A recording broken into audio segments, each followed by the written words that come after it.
അപ്പം പുതിയൊരു വീഡിയോയിലേക്ക് സ്വാഗതം. അപ്പോൾ തുടരും എന്ന് പറഞ്ഞ ചിത്രത്തിൻ്റെ ഒരു ടീസർ വന്നിട്ടുണ്ട്. അത് നേരത്തെ തന്നെ റിലീഫാകാനിരുന്നതാണ് ജനുവരിയിൽ. ഏതായാലും ചില സാങ്കേതിക കാരണങ്ങളാൽ ഈ ചിത്രം മാറ്റിവെച്ചു എന്നാണ് പറയുന്നത്.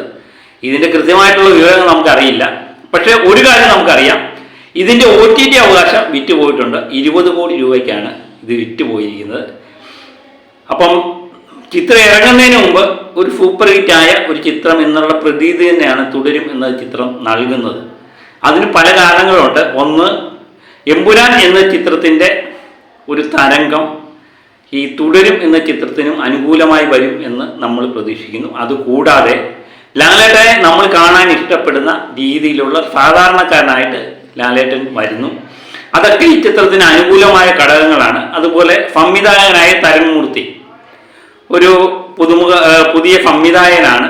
അപ്പം ലാലേട്ടൻ ഇന്നേ വരെ കാണാത്ത ഒരു സംവിധായകൻ്റെ കൂടെ അഭിനയിക്കുന്നു. അതുകൂടാതെ നമ്മൾ പറയുന്ന ഒരു കാര്യം എന്ന് പറയുന്നത്, ഇത് 8 കൊല്ലം ഇതിൻ്റെ തിരുത്തലും ഒക്കെ ആയിട്ട് ഈ തിരക്കഥ പൂർത്തീകരിച്ചത്. അതുതന്നെ നല്ലൊരു കാര്യം. അപ്പം ഈ ചിത്രം ഒരു നല്ല ചിത്രമാകും എന്ന് തന്നെയാണ് നമ്മൾ പ്രതീക്ഷിക്കുന്നത്. ഞാൻ പറഞ്ഞ് കാട് കയറുകയാണ്. അതാണ് ലാലേട്ടനെ പറ്റി പറഞ്ഞു തുടങ്ങിക്കഴിഞ്ഞാൽ ഞാനും കാട് കയറും. ലാലേട്ടൻ ഇല്ലാതെ നമുക്ക് എന്താ ആഘോഷം അല്ലേ? അപ്പം വിഷുനാളുകളാണ് വരുന്നത്. അപ്പം ലാലേട്ടൻ്റെ ചിത്രം എമ്പുരാന് തിയേറ്ററിൽ നിറഞ്ഞോടുന്നു. ഇതിനിടയിൽ തുടരും എന്ന ചിത്രത്തിൻ്റെ ടീസറും വന്നിരിക്കുന്നു. നമുക്ക് ആ ടീസർ ഒന്ന് കാണാം. കുറച്ച് നേരമേ ഉള്ളൂ.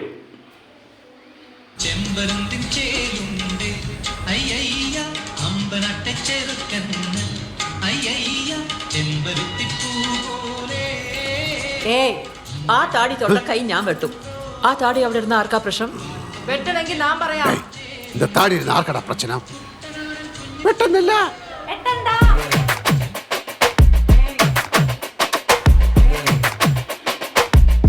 டேய், இந்த தாடி இருந்த ஆர்க்கடா பிரச்சனை.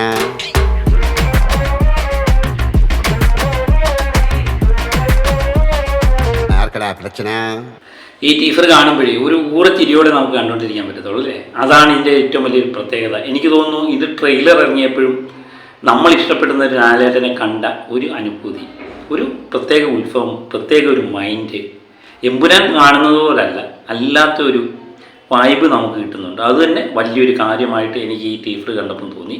ചെറുതാണെങ്കിലും എന്തിനും ഇത്തിരി ഇല്ലേ, ഇച്ചിരി മതി. ഇങ്ങനെയൊക്കെയുള്ള പടങ്ങൾ കാണുക എന്ന് പറയുന്നത് നമുക്ക് ഭയങ്കര ഒരു ആഗ്രഹമാണ്. ചെമ്പരന്തിൻ തേയിലുണ്ട്. ഈ പാട്ട് എന്ന് പറയുന്നത് 1991 തോന്നുന്നു. മുഖചിത്രം എന്ന ചിത്രത്തിൽ നമ്മുടെ ജയറാം ഉർവശി അഭിനയിച്ച ചിത്രമാണ്. ഇതിന് പാടിയേക്കുന്ന KJ ആണ്. പക്ഷേ സൗണ്ട് കേട്ടാൽ അറിയാം. പക്ഷേ ഇത് ONV കുറിപ്പാണ് ഇതിൻ്റെ വരികൾ. മോഹൻ സിതാരയാണെന്ന് തോന്നുന്നു ഇതിൻ്റെ സംഗീതം നൽകിയിരിക്കുന്നത്. എനിക്കത് അത്ര ഉറപ്പില്ല. ഏതായാലും എല്ലാവരും മൂളിപ്പാടുന്ന ഒരു പാട്ട് തന്നെയാണ്. ഈ പാട്ടിന് ഈ പടവുമായിട്ട് എന്തെങ്കിലും ബന്ധമുണ്ടോ എന്ന് നമുക്കറിയില്ല.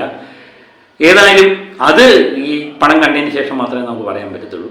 ശോഭന മോഹൻലാൽ കോംബോ. ശോഭനയുടെ ശബ്ദം കേട്ടില്ലേ? എനിക്ക് തോന്നുന്നു ശോഭനയുടെ സ്വന്തമായിട്ടുള്ള സൗണ്ട് തന്നെയാണ് ഇതിന് ഉപയോഗിച്ചിരിക്കുന്നത്.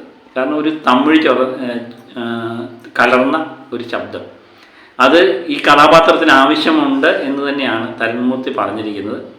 അപ്പോൾ അങ്ങനെയുള്ളൊരു കഥാപാത്രം. അതുപോലെ മോഹൻലാൽ താടിയുമായിട്ട് ബന്ധപ്പെട്ട് പല വിവാദങ്ങൾ ഉണ്ടായിട്ടുണ്ട്.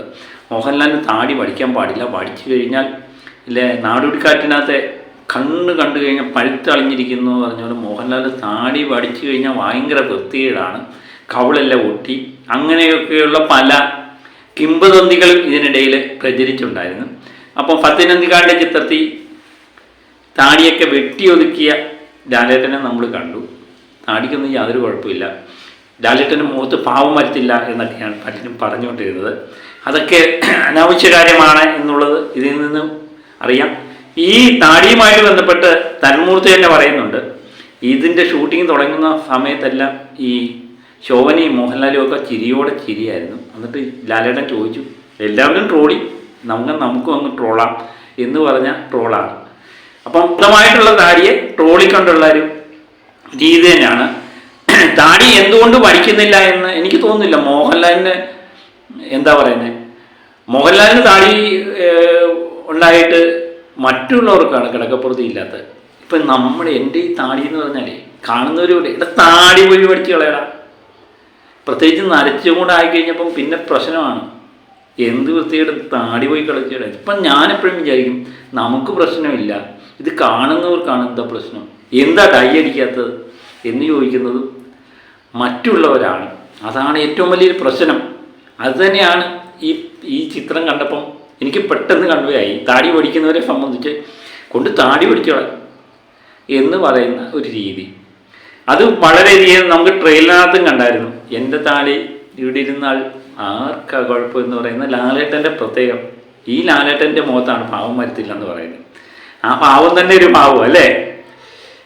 അപ്പം അങ്ങനെയൊക്കെയാണ്. അതുപോലെ ഇതിൻ്റെ ചിത്രത്തിൻ്റെ ഇടയ്ക്ക് മമ്മൂട്ടി മോഹൻലാലിൻ്റെ ചിത്രം, അതുപോലെ നമ്മുടെ കമലഹാസനും മമ്മൂട്ടി മോഹൻലാലും ഭാരതി രാജ മോഹൻലാലാണെന്ന് തോന്നുന്നു ഒരു ചിത്രത്തിൽ. അങ്ങനെ ഈ പ്രസിദ്ധരായ വ്യക്തികളെല്ലാം കൂടെ ചേർന്ന് നിൽക്കുന്ന ഫോട്ടോയുണ്ട്. അപ്പോൾ അത് എങ്ങനെ എടുത്തു എന്നറിയില്ല, അവരുടെ വീട്ടിൽ എങ്ങനെ വന്നു എന്നറിയില്ല. അത് പക്ഷേ മോഹൻലാൽ സിനിമ ഇഷ്ടപ്പെടുന്ന ഒരു വ്യക്തി, അതുകൊണ്ട് ഇവരുടെ കൂടെ പോയി ഫോട്ടോ എടുത്തതാകാം, അങ്ങനെ വീട്ടിൽ വന്നതാകാം. അങ്ങനെ അതുമായിട്ട് ബന്ധപ്പെട്ട എന്തെങ്കിലും കഥയുണ്ടോ എന്നറിയില്ല. ഏതായാലും ഇതുമായിട്ട് ബന്ധപ്പെട്ട പല പോസ്റ്ററുകളും വരുന്നുണ്ട്. പോസ്റ്ററിലെല്ലാം സാധാരണ ഒരു കൊച്ചു ചിത്രം എന്ന് പറയുമെങ്കിലും ഒരു കൊച്ചു ചിത്രമായിട്ട് നമുക്ക് തോന്നുന്നില്ല. കാരണം ഇന്നിറങ്ങിയ ചിത്രമാണ് അത്. മോഹൻലാലിൻ്റെ മുഖത്ത് ചെറിയ പരിക്കുമൊക്കെ കാണാം, എന്തോ ഇടിച്ചതുപോലെ, പോലീസ് ലോക്കപ്പിൽ കിടക്കുന്നത് പോലെയാണ് തോന്നുന്നത്. അവിടെ കിടന്ന് ഇടി മേടിച്ച മോഹൻലാലിനെ നമുക്ക് കാണാൻ പറ്റും. മോഹൻലാലിൻ്റെ മുഖത്ത് ഒരു പ്രത്യേക ഭാവവും കാണുന്നുണ്ട്. ഈ ഭാവം നമുക്ക് പലയിടത്തും വെച്ച് കണ്ടിട്ടുണ്ട്. അപ്പോൾ പക്ഷേ സാധാരണ ട്രെയിലറിലൊക്കെ കണ്ട ലാലേട്ടനല്ല, സാധാരണക്കാരൻ, അതുപോലെ ബഹളം വെച്ച് ഒരു വൈബായിട്ട് നടക്കുന്ന, ഭാര്യയും മക്കളെയൊക്കെ സ്നേഹിക്കുന്ന ഒരു ലാലേട്ടനെ അല്ല ഇതിൻ്റെ മുഖഭാവത്തിൽ നമുക്ക് കാണാൻ പറ്റുന്നത്. അതുപോലെ ഈ ചിത്രം, ഇതിനെപ്പറ്റി ലാലേട്ടൻ പറഞ്ഞതെന്ന് പറഞ്ഞാൽ ഈ ചിത്രം ദൃശ്യം പോലെ ഒരു സംഭവമാണെന്ന് പറഞ്ഞു. അത് തന്മൂർത്തി തന്നെ അത് നിഷേധിച്ചിട്ടുണ്ട്. അതിന് പറയാനുള്ള കാരണം ലാലേട്ടൻ പറയുന്നത് ദൃശ്യം പറഞ്ഞാൽ കുടുംബം ആയിട്ട്, ഒരു കുടുംബസ്ഥനായിട്ട് ജീവിക്കുന്ന ഒരു വ്യക്തിയുടെ കഥയായിട്ടാണ് ദൃശ്യം പോലെ ഒരു കഥ എന്ന് പറയുന്നത്. പക്ഷേ ആൾക്കാർ പലരും തെറ്റിദ്ധരിച്ചിട്ടുണ്ട്, ട്വിസ്റ്റ് ഉണ്ട് ആവശ്യത്തിന്. ഇനി ഇതിനു വേണ്ടി നമ്മളെ പറ്റിക്കാൻ വേണ്ടി പറയുന്നതാണോ എന്നറിയില്ല. പക്ഷെ ഒന്നും പുറത്ത് പറയാതിരിക്കട്ടെ. കാരണം തിയേറ്ററിൽ പോയി നമുക്ക് ഞാൻ ദൃശ്യം പടം പോയി കണ്ടതും എൻ്റെ ഓർമ്മയുണ്ട്. കാരണം ഞാൻ സാധാരണ ഒരു കുടുംബചിത്രം എന്ന രീതിയിലായിരുന്നു പോയി കണ്ടത്. പക്ഷെ തിയേറ്ററിൽ പോയി ഇൻ്റർവ്യൂലൊക്കെ കഴിഞ്ഞ് കഴിയുമ്പോൾ നമ്മൾ ഞെട്ടിത്തരിച്ച് നിൽക്കുകയാണ്. എന്തോ ട്വിസ്റ്റ് ഈ രീതിയിൽ നമ്മൾ ചിന്തിച്ചിട്ടേ ഇല്ല. അതാണ് തിയേറ്റർ അനുഭവം എന്ന് പറയുന്നത്. നമ്മളൊരു പടം കണ്ടു കഴിയുമ്പം എന്താണെന്നുള്ളതെന്ന് വെച്ചാൽ ആ തിയേറ്ററിൽ നിന്ന് കിട്ടുക, അതൊരു വല്ലാത്ത അനുഭവം അല്ലേ. അങ്ങനെ ദൃശ്യം പോലെ ഒരു ചിത്രമായി മാറട്ടെ എന്ന് നമുക്ക് ആഗ്രഹിക്കാം. ഏതായാലും ഇതിൻ്റെ പോസ്റ്ററും ഒക്കെ തന്നെ വളരെയധികം പോപ്പുലറായി മാറുന്നുണ്ട്, വൈറലായി മാറുന്നുണ്ട്. ഇപ്പം ലാലേട്ടൻ്റെ ഒരു പുതിയ ചിത്രം കാണാൻ വേണ്ടി നമ്മൾ വളരെ കാത്തിരിക്കുകയാണ്. ഇപ്പം ഇതും കൂടെ ഒക്കെ കണ്ടു കഴിഞ്ഞപ്പോൾ എത്രയും പെട്ടെന്ന് കണ്ടാൽ മതി എന്ന് തോന്നുന്നു. പലരും പറയുന്നുണ്ട് എമ്പുരാൻ മാർച്ച് 27 എമ്പുരാൻ കാണാൻ വേണ്ടി എല്ലാവരും ആഗ്രഹിച്ചിരുന്നു. ഞാനും ആഗ്രഹിച്ചിരുന്നതാണ്. പക്ഷേ എനിക്ക് തോന്നുന്നു, എനിക്ക് ലാലേട്ടനെ അങ്ങനെയുള്ള ചിത്രത്തിനേക്കാൾ അല്പം ഇഷ്ടം കൂടുതൽ.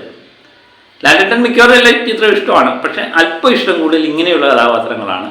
ഒരു കാലത്ത് വിൻസെൻ്റ് കോമഫും സാഗർ എലിയാസ് ജാക്കിയും ഒരു വശത്തും, മറുവശത്ത് സന്മനസ്സുള്ളവർക്ക് സമാധാനവും ബാലഗോപാലൻ അമ്മയും പിന്നെ വെള്ളാനകളുടെ നാടുമൊക്കെ അഭിനയിക്കുന്ന ഒരു കാലം ഉണ്ടായിരുന്നു. രണ്ടും ഒരേ നടൻ തന്നെ രണ്ട് തരത്തിൽ അഭിനയിക്കുന്നു. അതുതന്നെയാണ് ഇവിടെ സംഭവിക്കുന്നത്. ഒരു വശത്ത് ലോകം കീഴടക്കിയ എമ്പുരാൻ, മറുവശത്ത് സാധാരണക്കാരനായ നമ്മുടെ ഡ്രൈവർ ഷൺമുഖൻ. ഇങ്ങനെയുള്ള ലാലേട്ടനെയാണ് കുറച്ച് നാളായിട്ട് മലയാള പ്രേക്ഷകർ കാണാൻ ആഗ്രഹിച്ചത്. അത് ഈ കൊല്ലം നമുക്ക് കിട്ടും എന്ന് തന്നെ പ്രതീക്ഷിക്കാം. അടുത്ത ചിത്രം സത്യനന്ദിക്കാരുടെ ചിത്രമാണ്. അതിനും എന്തെങ്കിലുമൊക്കെ പുതുമ കാണും എന്ന് തന്നെ പ്രതീക്ഷിക്കുന്നു. ഇനി അടുത്ത് വരാൻ പോകുന്നത് അമൽ നീരജ് ചിത്രമാണെന്ന് പറയുന്നു. കൃത്യമായിട്ടുള്ള വിവരമില്ല. അതുപോലെ മമ്മൂട്ടിയുമായിട്ട് രമേശ് നാരായണൻ്റെ ചിത്രം, ദിലീപുമായിട്ട് ഉള്ള ചിത്രം, ഇങ്ങനെയൊക്കെയുള്ള പേരുകൾ പറയുന്നുണ്ട്. കൃത്യമാണോ എന്നറിയില്ല. എല്ലാം വരട്ടെ, നമുക്ക് 2025 ആഘോഷിക്കാം. ഇതൊക്കെ കണ്ട് ഒരു കൂട്ടരാകപ്പാടെ വിഷമിച്ചിരിപ്പുണ്ട്. അവരോട് എനിക്കൊന്നും പറയാനില്ല. അപ്പം ചിത്രങ്ങൾ ഇറങ്ങട്ടെ, വൻ വിജയമായി ആകട്ടെ. മലയാള സിനിമ 2025 നഷ്ടങ്ങളുടെ കഥ പറയാത്ത ഒരു മലയാള സിനിമയായി മാറട്ടെ. അപ്പം മറ്റൊരു വീഡിയോയുമായി വീണ്ടും ഞാനെത്താം. ഓക്കെ, ഉടൻ തന്നെ ഞാനെത്തും. Okay, by.